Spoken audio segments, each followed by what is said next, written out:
back, you're gonna shot, bro. Car. Stop pushing me, bro. Get back. Kids are often perceived as innocent and non-threatening, a view that is deeply ingrained in societal norms and expectations. However, what happens when young individuals who might normally be seen as harmless turned violent and confront authority figures like police officers, starting with the case of 15-year-old boy who attempted to harm the police, but the situation took a darker turn. Ryan Gaynor, Apple Valley, California, March 9, 2024.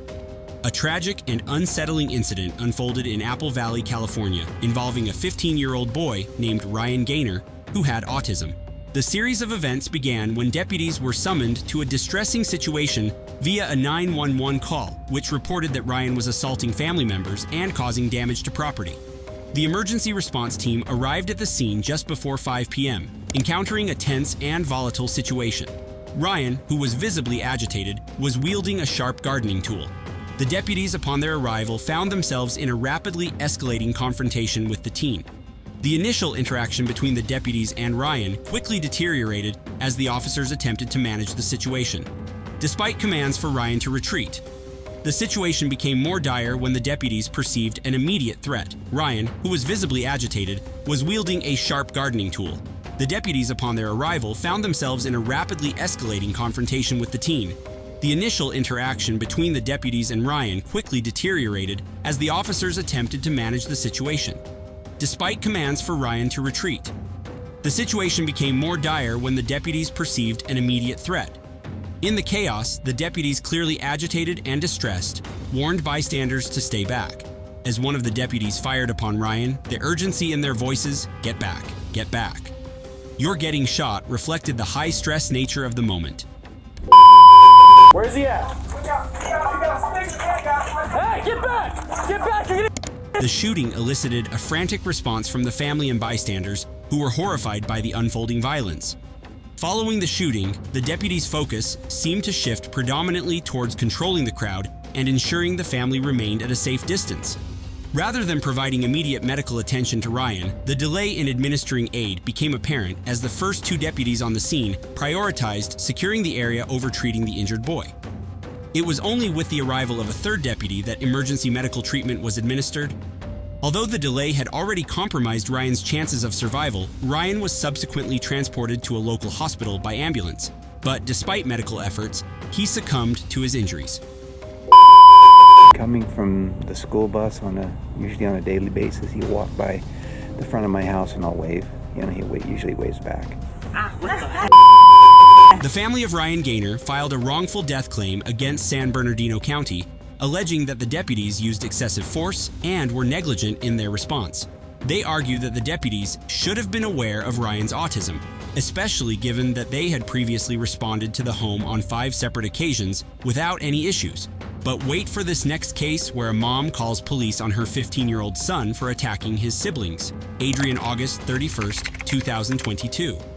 This all began when the officers were dispatched following reports of a juvenile brandishing a knife during a heated dispute with his sister. The conflict had arisen from a disagreement with his mother over his refusal to attend school. Upon arriving at the scene, officers encountered 15-year-old Adrian, who was outside the apartment, visibly agitated and holding a knife. Are you alright? Yeah. You have a knife on you, buddy? No, I haven't. You put it right there. I appreciate that. I'm gonna make sure you ain't got nothing else on you, alright? What's your name, dude? Adrian, how old are you, man? 15? What's this in your store?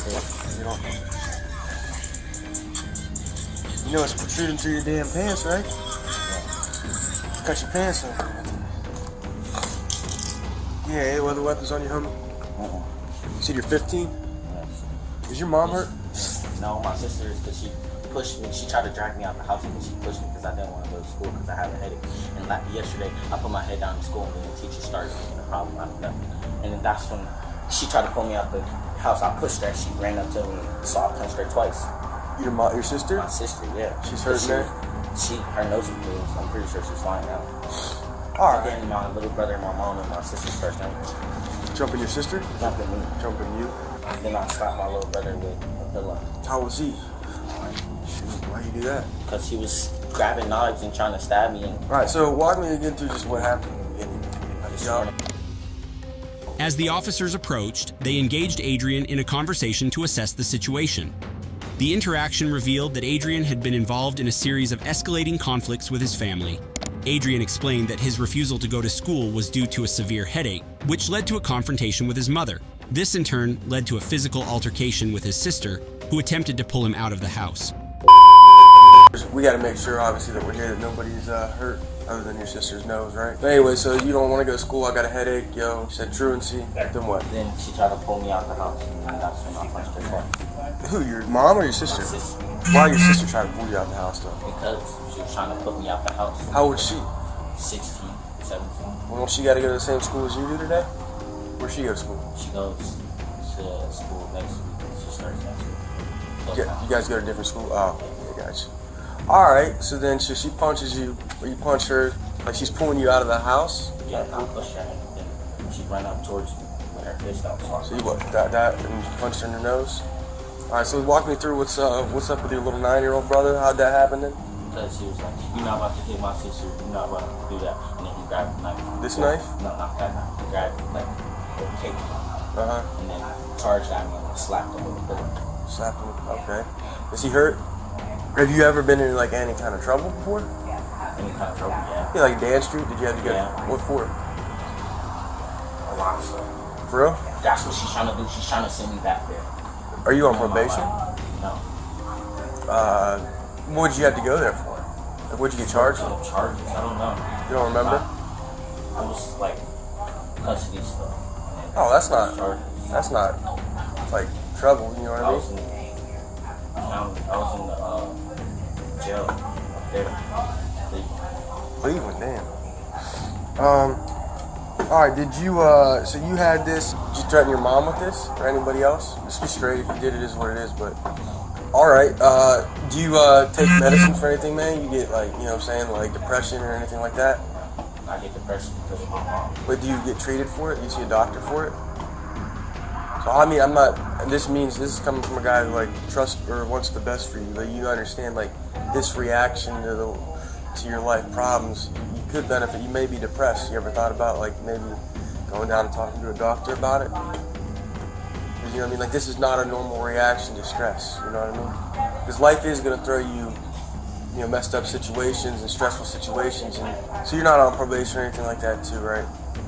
Oh. She tried to threaten to call the police to escort me out. Yeah, no, she did that for sure. And she probably gonna try to press charges or something. Get rid of me. I'm not sure what she's gonna try to do here. We don't even know what exactly happened. Anyway, you were staying here because you knew we was coming, or were you getting ready to go to school? Why were you out here already? Because she kicked me out.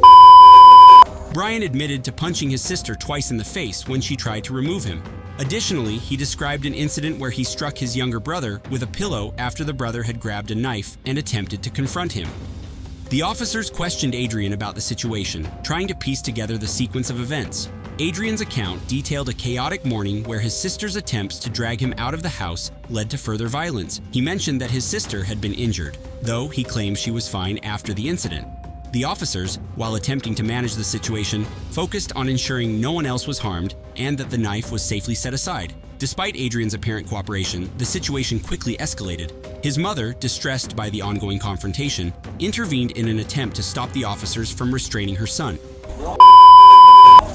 Put your hands on your It's really not what Get off! I didn't do nothing, bro. I didn't do nothing. Okay, that's what's gonna happen. I didn't do nothing, though.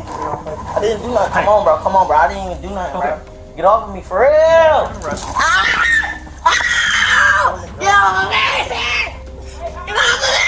Get off of me! Put your hands behind your back. Get off of me, bro! Put your hands behind your back. Get off of me! Get off! Oh, stop it! Get off of me! Get off of me! Get off of me! Not listening. Put your hands Get off behind your of back. me! Get off of me! Put your hands behind your back. Get off! Get off! They keep touching me! My stomach! My stomach! Quit resisting. Get off! Shut up! Stop touching me! Get off! Quit resisting. Get off! Get off! Get off! Get off! onto your stomach. Hold onto Stop your putting my face into the ground! Stop putting my face into the ground! Stop. I'm sorry, Mom. I'm sorry. I did it.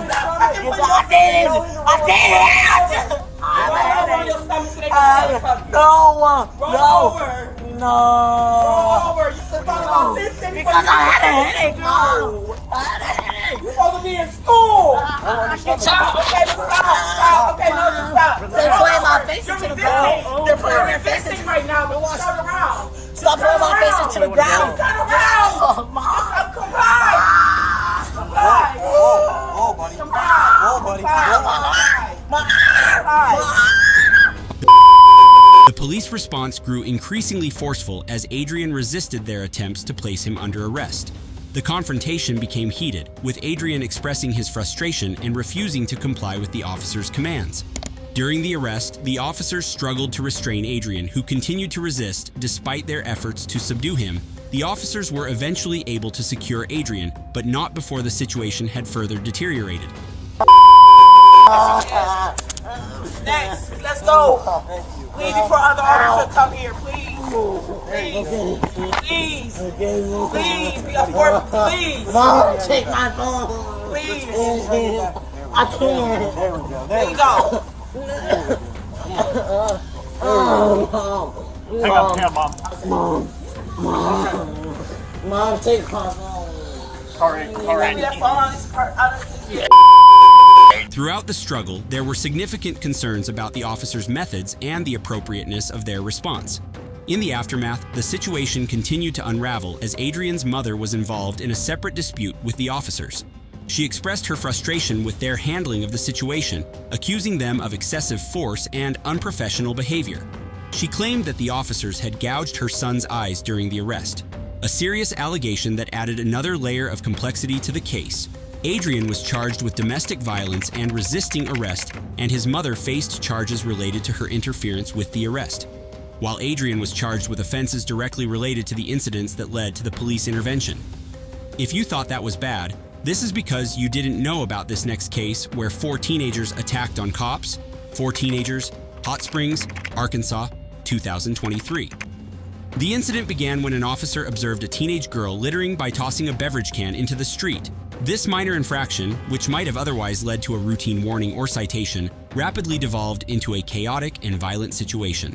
The officer approached the girl to address the littering, but the interaction swiftly deteriorated as the situation grew more confrontational. Hey, you get out of my face. Thank you. Let her go. Don't fucking. What the f*** 12, I need a couple other units in the 200 block up. Don't give a shit, you're a minor. Hey, tell her to come down to the police department and see me. My name's Lieutenant May. Hey, I don't care if you're mad. Tell her to come and see me. And the officer warned the girl that further littering would result in legal consequences. Instead of complying, the girl became defiant and aggressive. Escalating the verbal altercation, her hostility was compounded when she began cursing and using foul language, further antagonizing the officer. As the officer tried to manage the situation, he found himself surrounded by the girl's friends who also displayed aggressive behavior. Parents are on the way. Ain't nobody on the way because I don't. No, I need to talk to him. I want to talk to him. What? For throwing this at a cop? You didn't even touch Okay, it. so yeah, throwing it at a I cop. know it because what are you? Hey, it's all on camera. Y'all are making it. Hey, don't get out of my face. Juveniles' parents. Despite his attempts to de-escalate the situation by instructing the girl to call her mother and identify her residence, the group's hostility only intensified. The officer's instructions were met with defiance as the teenagers refused to contact their parents and continued to hurl insults and threats. The tension reached a breaking point when one of the teenagers threw another can, this time directly at the officer. The officer's efforts to control the situation were thwarted by the escalating aggression of the group. The confrontation quickly spiraled out of control, with the officer being pushed and shoved by the teenagers as the situation became increasingly volatile. Additional officers arrived on the scene to assist the backup officers work to subdue the teenagers, who were now fully engaged in a physical struggle with the police. The melee resulted in several injuries, with the officers sustaining minor injuries in the fray. One of the teenage girls who suffered an asthma attack during the commotion required medical attention. Despite the medical intervention, the officer and the teenagers were left with visible marks of the confrontation. Once the immediate chaos was contained, the 4 teenagers involved were taken into custody. Each of them was charged with second-degree battery for their roles in the attack on the officer. This charge reflected the severity of their actions and the physical harm inflicted during the altercation. The incident did not end there, as a report was filed against the Hot Springs Police Department following the altercation. The report filed by the mother of one of the teenagers alleged excessive force and inappropriate conduct by the officers during the arrest,